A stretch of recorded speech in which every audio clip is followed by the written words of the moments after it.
So over here you can see that I have a bunch of video clips right here.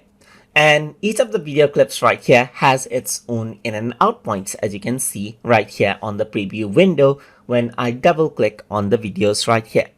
If you want to go ahead and change the in and out point of the video, but you want the length to remain the same, then what you can do is you can use something called the slip tool, as you can see right here. So if I were to go around and click on slip tool, then it gives me this icon right here.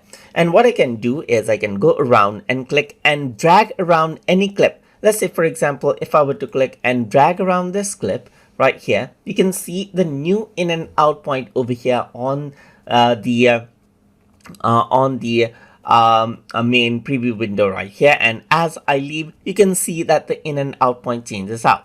You can click and drag out and you can change around the in and out point as you like right here. And you can see the preview right here as well. And over here you can see like where the in and out point has been shifted to.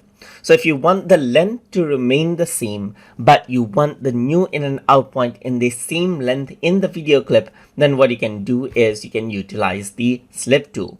And that is how you can utilize it and change the in and out point. Same goes for this as well. So you can go around, change around the water right here, just like this clip, or this clip right here. Just click and drag and the in and out point will change.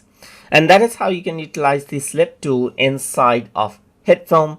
So I hope you guys learned something as always. And as always, please like, comment, share, and subscribe.